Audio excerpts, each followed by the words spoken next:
Dear Brother Bador, ako po si Lisa ng Pangasinan. 33 taong gulang na po ako.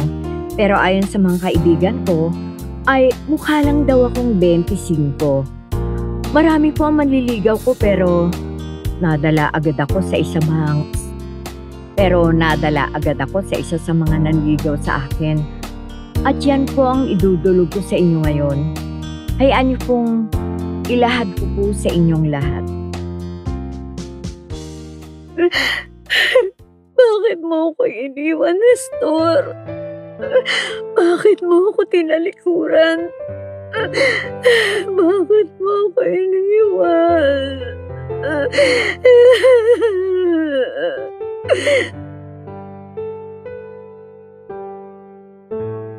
Taga Pangasinan ka pala. Ako nga pala si Fernan. Sa vulcanizing department. Alam ko, nakikita kita. Pero alam ko rin ang pangalan mo. Ikaw si Lisa, di ba? Dating girlfriend din ni Nestor. Excuse me, I have to rush. Marami pang papeles ang isasubmit ko sa office. Sorry. Lisa, I'm sorry. Malayo na siya. Sana narinig niya ako. Hindi kasi ako makapagpigil eh. Buti naman. Alam ko na free na siya para ligawan.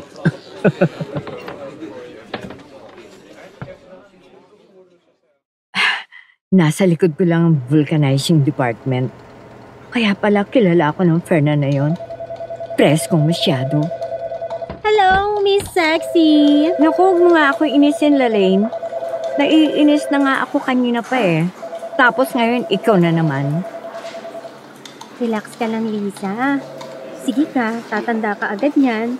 Ang ganda mo pa naman ngayon. Bagay sa'yo ang style ng buhok ni Divina Valencia. Excuse me, di ko siya kilala. Movie actress yun. Ganyan ang style ng buhok sa'yo. Naku, tumigil ka na nga. Tulungan mo na nga ako dito para mabawasan ang inis ko sa'yo. Okay, bossing. Buti free na ako ngayon. First shift kasi ako ngayon. Okay, here we go. Friend, naghahanap ako ng bahay eh. Ayoko na sa inuupahan ko. Nakakatakot eh. Bakit? May multo? Hindi, wala. Kasi yung anak ng may-ari ng bahay nililigawan ako kahit may asawa na, no? Dapat talaga pag ganyan. Iwasan mo na. Baka daanin ka pa sa dahas mahirap na. Yun na nga eh. Ay, may alam ako. Dun sa kapitbahay ko, kailangan pa nila ng isang bed spacer. Wow, sige! Para magkalapit tayo. Shoot! Tulungan kita maglipat bukas. Total, day off natin. Lalaine, maganda nga dito. Ang ayaw ko lang, kasama ko pala yung presko. Si Fernan. Mabait naman yan eh. At medyo gwapo.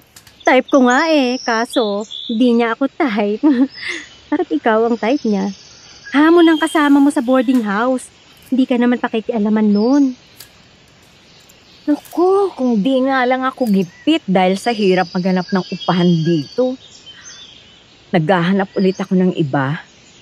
Anyway, di ko na lang siya papansinin. Pareho lang naman kaming bed spacer.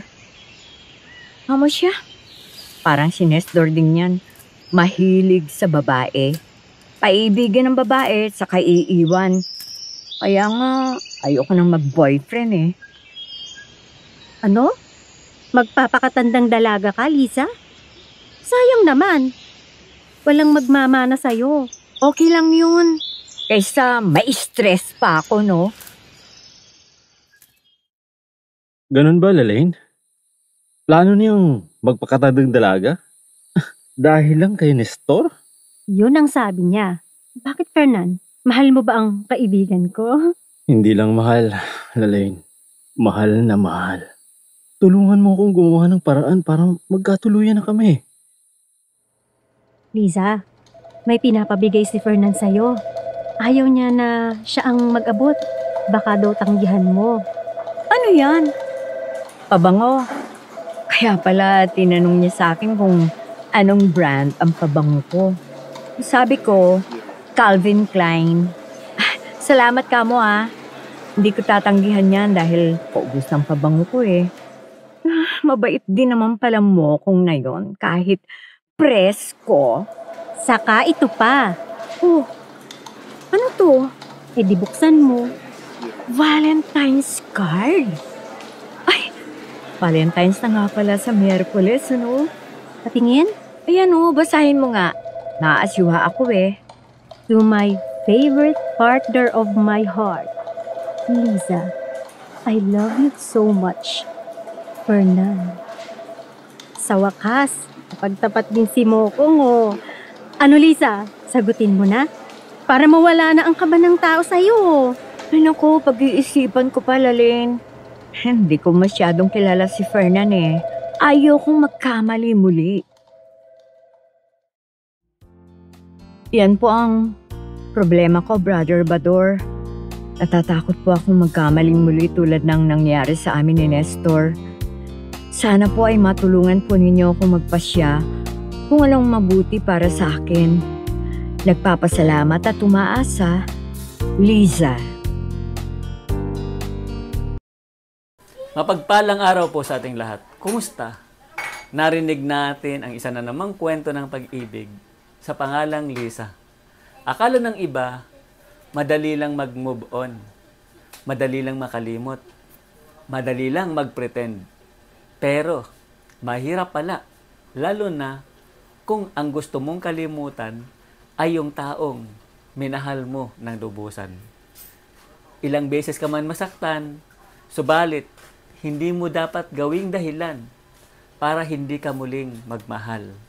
Alam mong may taong gustong magmahal sa'yo, ngunit hindi ka pa rin makamove on sa isang tao na hindi pinahalagahan ang pag-ibig mo.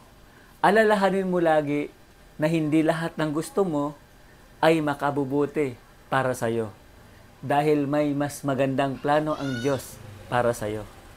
Kaya magtiwala ka sa Kanya at sa plano niya. Mateo 22:37. Sumagot si Jesus, mahalin mo ang Panginoon mong Diyos ng buong puso, buong kaluluwa at buong pag-iisip. Hindi natin maiibig ang sinuman na hindi natin nakikilala. Kaya ang pagkilala sa Kanya, sa ating Panginoong Hesukristo, ang dapat na iprioridad natin.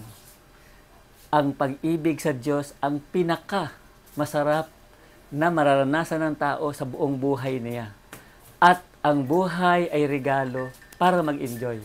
At habang may buhay, may pag-asa. At ang ating pag-asa ay ang pag-asa kay Kristo. Halika, manalangin tayo.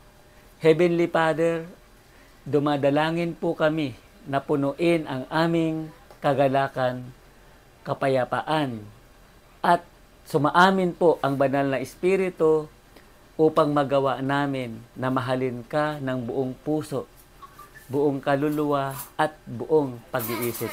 Ito po ang aming panalangin sa pangalan ng aming Panginoon Hesukristo. Amen.